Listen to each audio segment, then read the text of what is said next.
Hello peeps and hello peppers and welcome to Thursday Thoughts. I know it's Friday and I will keep that short, but I had such an interesting discussion the other day with people about disability and time because, I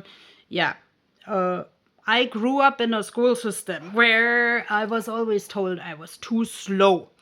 Because I kind of only got 3/4 of whatever was asked in a test done in the first place, no matter if it was right or wrong. Like, okay, these 3/4, if they were right, okay, then I was lucky, and then it was cool. Like even in grade 4, like a math teacher wrote underneath everything that you calculated was right. Why did you need to cry and bother everybody else? Yes, because I need to cry because I was already panicking for life as an 8-year-old.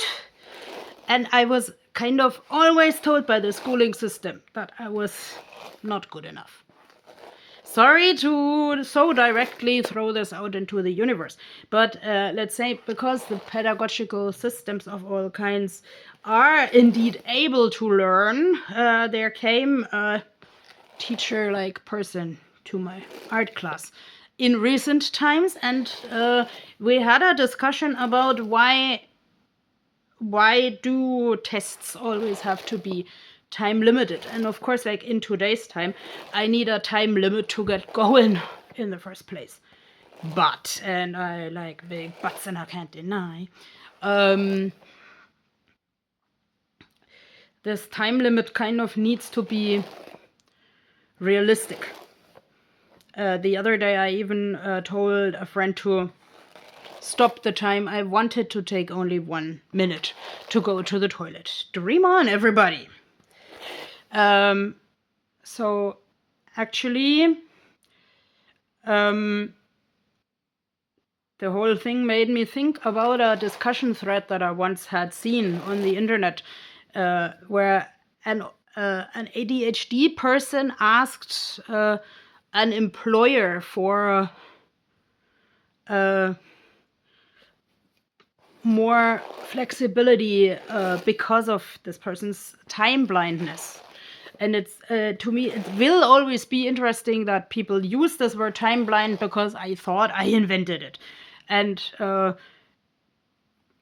in case I haven't mentioned it, actually my time blindness got cured to a certain degree by me finding a huge decorative plastic clock on sale, which I could actually like mark with washi tapes and stickers and post-its and whatnot to get my appointments clear. And actually, also in more recent times, I figured out that if I want to be somewhere in a certain time, I need to get help to do that. So, for instance, in the form of disability taxis or of people who put socks and shoes on me. Like reminding me 10,000 times of an appointment is well intended, but it is not as helpful as really physical help. In the discussion with the teacher in recent times, it was also said that many people with disabilities need to think of 10 more things than, okay, not literally 10 things, but many more things than a non-disabled person would. So if we use that definition, I must say that it seems to belong to my disability that I need to search for things sort of 5 minutes before I go. And there I mean things that I need for the errand. Of course, well-intending people have told me many times to, let's say, put out the clothing the day before, make the day plan the day before or something, but that often doesn't work. And honestly said, the going to the post office today didn't work because of the weather and because I agreed to do a phone call when I was actually not even started with the letter of the day. But yes, I would say we can't get rid of time frames because, of course, like when this teacher in the group said it was never explained why we need times, why we need time limits. That is probably true. If the people only say because it's always been that way, that is not helping.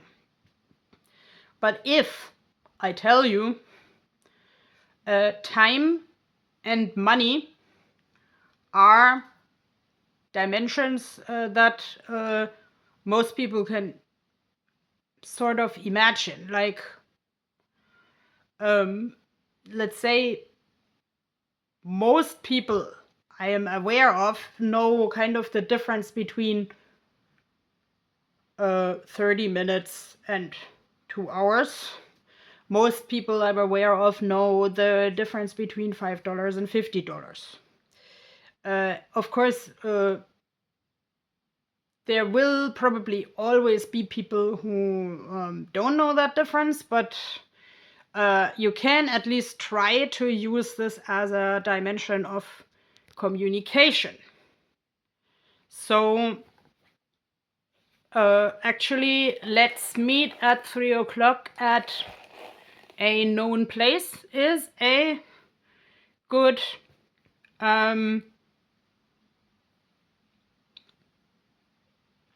way for me to communicate. But the operative word is being a known place, because like what sits with me from this discussion is that disabled people have to think about 10 more things, or even more things, or may have to rely on other people. So in my case, the most important thing is that this is a known place. Like, please don't send me to a spot where there is just like new land development where most people don't know, or where the houses don't have addresses, or something.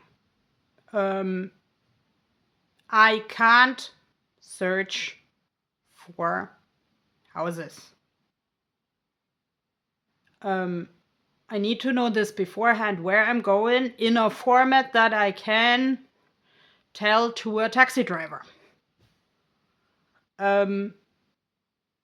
If you need to, for some rhyme and reason, bring people to my house, or bring people to the meeting that we did not discuss before, tell me that, talk to me. Because let's say if I don't know these people are coming, I might sort of seem very cold and unwelcoming to them, even though they haven't done anything evil to me. It's just because I need to prepare. And like when a friend of mine then told me to, like, always imagine there were people coming with, or there were other people in the taxi, or there were like X many people on the bus, that doesn't work, because I have to sort of work with people who are really physically present.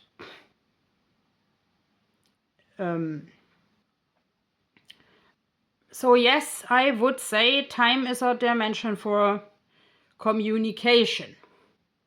And I am actually a little bit saddened by when people say, no, we can't keep the store open at night because, okay, we can't adjust to people who are nocturnal because we can only keep the store open to the daytime. And you also come to the doctor at the right time. Well, most people who say that you have to learn this and you also come to the doctor at the right time. Kind of they don't consider that the doctor is probably an isolated event. So it is a difference if I stand up once at 8 o'clock in the morning or like every day at 8 o'clock in the morning. School was hell on earth because, I mean, I understand that schools in Western Europe are usually concepted to also give the parents the opportunity to go to work on time. So, like, depending on what school stage I was in, I even had to stand up at possibly 6 o'clock in the morning to even have a chance to get ready. And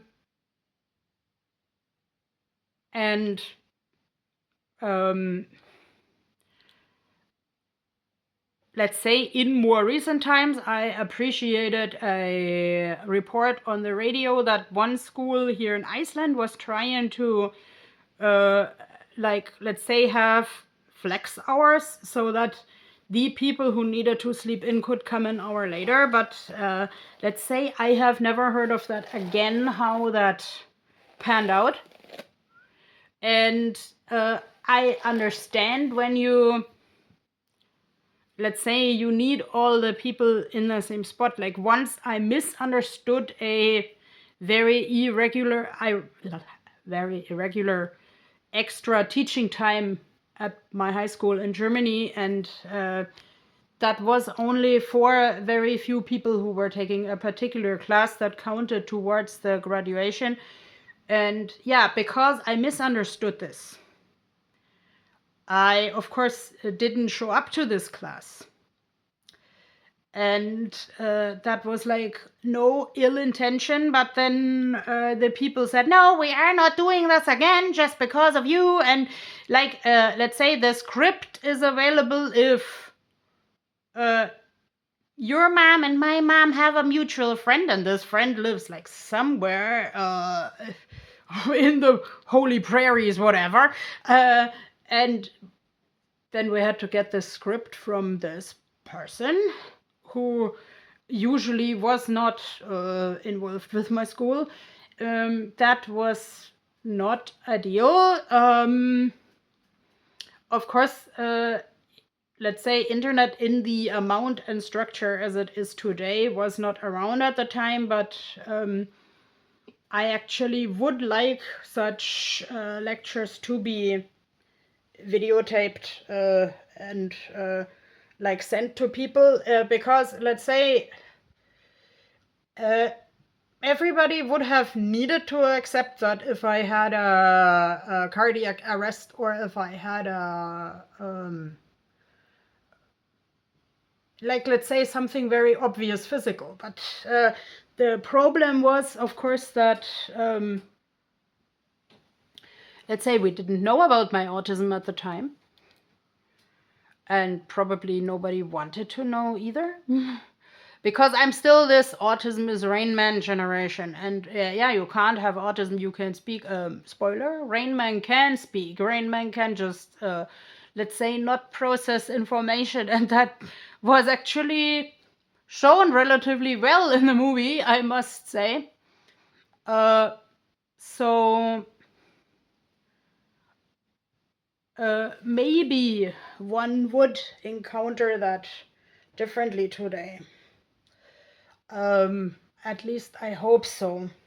Yeah, here I have Bassi, and Bassi keeps me company, and Bassi actually gives me also consolation about my time and money management,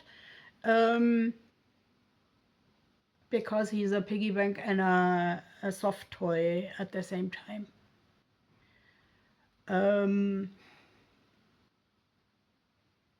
What else? We only have 30 seconds left. Talking about like time is a dimension that at least many people can imagine. Money is a dimension that at least many people can imagine, and I need outside help with both. But even this awareness that I need outside help with both helps me communicate with the environment. So I encourage you to find your own way of the middle, and I wish you a lovely day. Bye bye.